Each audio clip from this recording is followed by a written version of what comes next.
Welcome back to the channel, Adventures Through Climate Change with your host, Trevor Snyder. As always, I'm the only host on this one, and because it's just mainly breakdown videos. And we are taking an armchair approach, meaning I am not leaving this chair to do any other research. Eventually, if this channel blows up, I'll be going places and doing things. But, you know, in the meantime, I'm taking an armchair approach. I'm reading stuff online. I don't do a lot of those videos. I have made about 5 or 6 of them. I've only uploaded one where I was actually breaking down the reading. I just thought it was a little too boring. What I find fantastic is pitting videos against videos, right? Okay. Pro CO2, not pro CO2, blah, blah, blah. If you've watched enough of my videos, you know that my main thing about climate change, I don't really think it's like actually a big issue. I honestly don't think CO2 is that big of a thing. And I mean, you could watch all those videos and you can listen to me comment. And I know if you don't watch those videos, you're gonna be like, this guy's an idiot. It's just that I've watched enough videos, I've read enough things. I'm just not at the point of demonizing CO2 yet, right? What I do have a problem with is this image right here. I cannot stand pollution as far as littering and stuff. I can't stand what we do to the earth. Like, it is so hideous. When I look at what I think of as beautiful, it's natural earth landscapes. It's trees, it's the water, it's the sand, it's the animals, it's all that stuff. And when I look at like urbanization and I look at buildings and I look at roads and stuff, I can't help but to think, what have we done? That is hideous.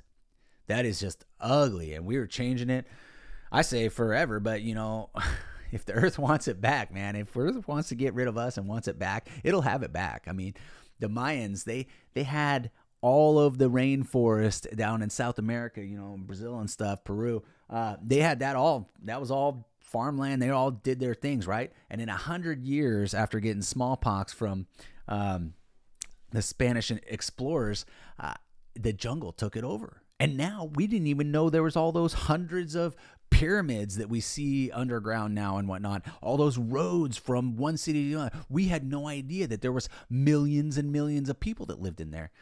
So I just think if the earth wants to take it over, I mean, it's not going to. But while I'm living and I look around, that stuff is hideous, right?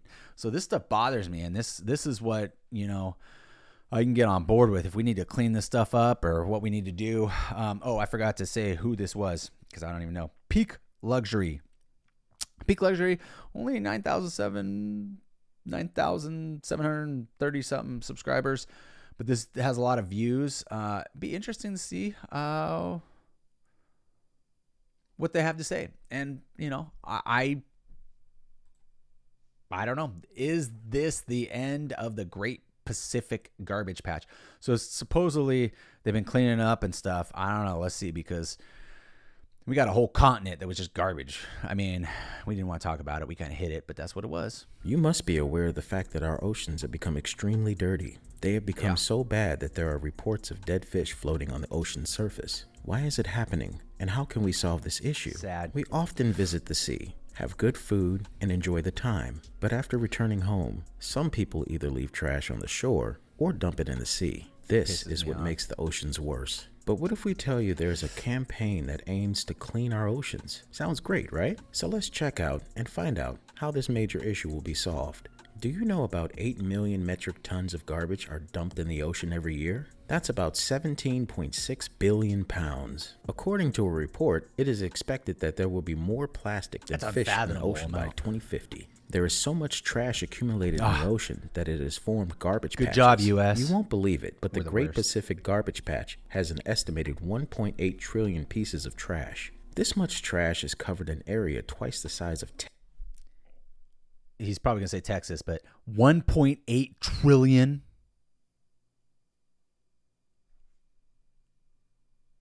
How wasteful are we? That is insane.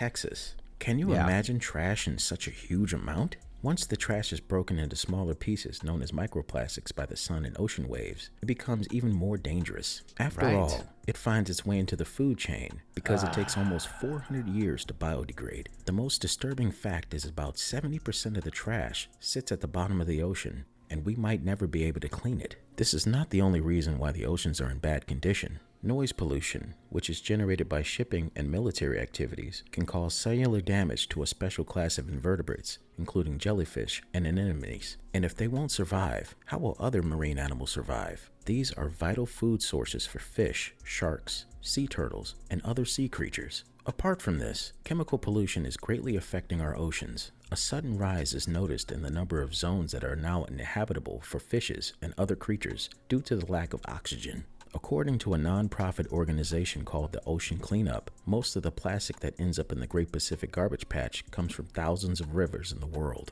This is a relatively small number, and most of these rivers go through densely populated cities and towns. These rivers pick up the garbage from the cities and towns and flush them into the sea. The major rivers contributing to this cause are the Niles and Niger River in Africa. The Yangtze River in China is one of the major contributors because it travels in some of the most densely populated areas. After years of hard work, research, and studies, a solution by the name of Interceptor has now been put forward by the Ocean Cleanup Organization. In order to control the problem of plastic waste in our water, Ocean Cleanup introduced a machine in 2016, a solar, energy-driven machine with amazing functions. It is made of plastic and can clean up to 50,000 kilograms of plastic per day, or the weight of about 9 elephants. The long barrier of the Interceptor allows any garbage to travel into the machine's opening.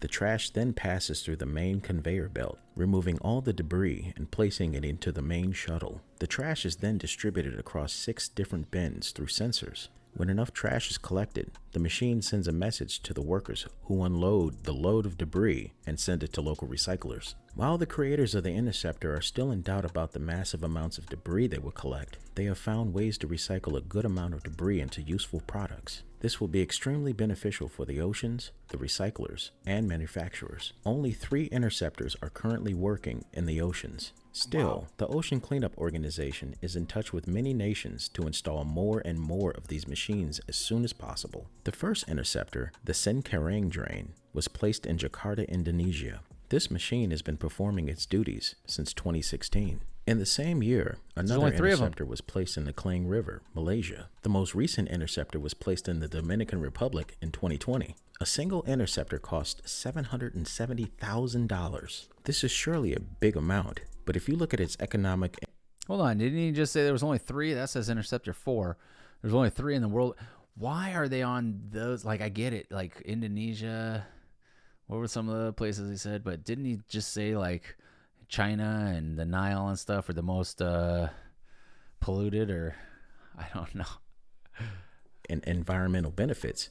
Every penny is justified. Also, this price is very low as compared to the environmental and economic damage that occurs due to plastic and garbage accumulation. Although the Interceptor is the Ocean Cleanup most important project, the company is also working on many other smarter initiatives to speed up the ocean cleanup process. It is planned to collect 90% of the ocean's garbage and stop 80% of it from coming into the oceans through rivers. In order to achieve such high goals, the Interceptor is not their only project. It has started another project by the name of System 001 in September 2018, which is based on extensive research. The system was built to address the huge amount of waste in the Great Pacific Garbage Patch. System 001 started working in the Great Pacific Garbage Patch for about 4 months.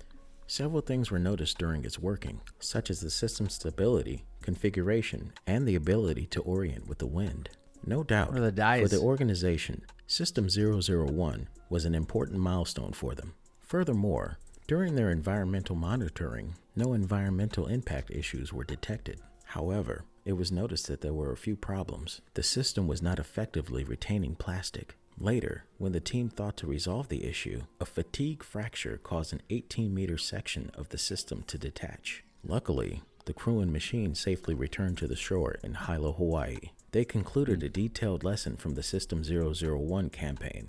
From this experience, they will correctly build and optimize technology on their road towards system validation. After thorough research, trials, and experience, the engineers thought to modify the design and invent a new machine. It took less than 4 months to build, design, and assemble the new... Wow. Hey! I hate these commercials, these ads. I always say commercials. My kids are like, what are commercials?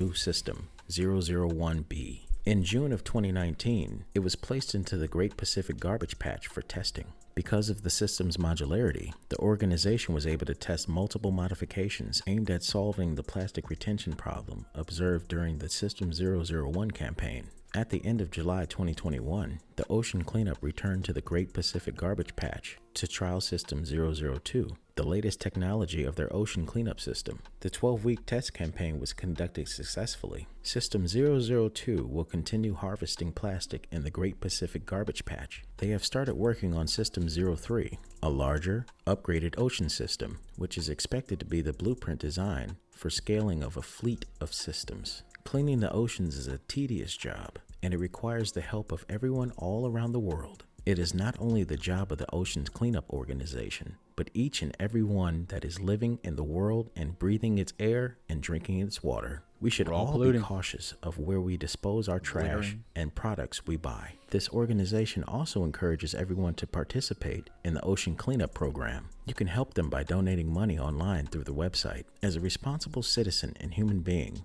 join hands and help whatever you can.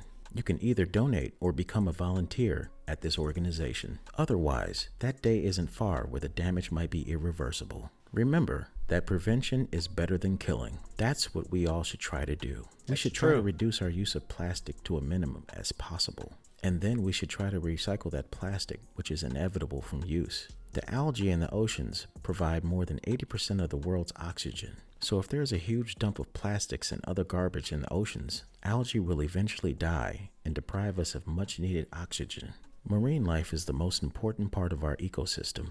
Disturbance in marine life will also lead to a general environmental disturbance. Therefore, let's promise not to use plastic as much as we can and recycle the rest of it. That's all for today's video. We hope you found this video interesting. And if you did, please hit the like button and subscribe to our channel for more future videos. Press the bell icon and stay notified whenever we post a video. Oh, man. I mean, that's pretty cool looking at that stuff. I was hoping he'd talk a little bit more about, the issues, or I do think that the first thing we should do before even cleanup is preventative measures. It's like the last thing anybody ever wants to do is preventative measures. We'll take care of that after, right? You know what? Oh, you know what? Yeah, I might get diabetes from eating all this food, but you know what? I'll just take care of it afterwards. I'll just take a shot. It's like, come on, man.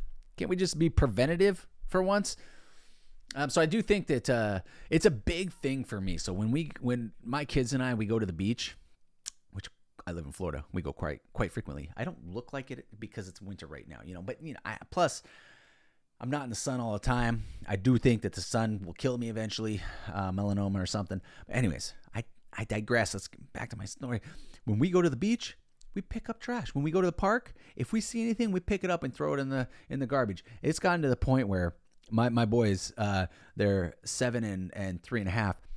They just want accolades from me. So I won't even say anything. We'll be at the park or whatever, and Ezra, the 3.5-year-old, come up. Look, I got trash. Oh, good job, buddy. Go throw it in that garbage can over there. He doesn't. He's already learning that it should not be on the ground, right? And we do not throw it on the ground, because we do have a personal responsibility for how the earth looks. What he said, and it's not just how it looks, what he said, those microplastics, they're in everything nowadays. They are actually thinking that a lot of the microplastics that are in everything are affecting testosterone levels in men. They're affecting all sorts of hormones in women and other animals and stuff, because they're in everything. And I do think that's a huge issue. And if we could prevent that stuff getting into the water, and then maybe clean it up as we go once we learn to prevent, I think we'll be just fine. The United States is terrible. We everything that you buy is in a package, and it's labeled with that, and it's labeled 5 times with that name and stuff, because everything's all about marketability and capitalism and stuff, which I'm all about. I think capitalism solved most of the problems of the world, but it goes too far sometimes, and then we have to we have to backtrack, or we have to the capitalist involved in the cleanup I need to take over, basically, right? I thought that was an interesting video, and man, Peak luxury. Kind of cool. Kind of cool. He's got a soft voice. He just kind of talks like this, tells us what's going on. Not like me. I'm a little eccentric. I'm a little out there, and I apologize if you don't like that. But if you don't like it, you probably won't tune in, so it doesn't matter. If I earned your subscription, I'd love to receive it right now. If I earned a like, please. Otherwise, I do love the comments the most. If nothing else, tell me that you agree or disagree. Tell me what to watch in the future. Let's have some discussions. That's what this channel is about. I think as this channel grows more and more, we'll get into more and more discussions on the threads and in the comments, and I'll bring them up in videos and whatnot as what people say, if I think it's applicable to what we're doing and what we're talking about. So I guess I'll just see you in the next video.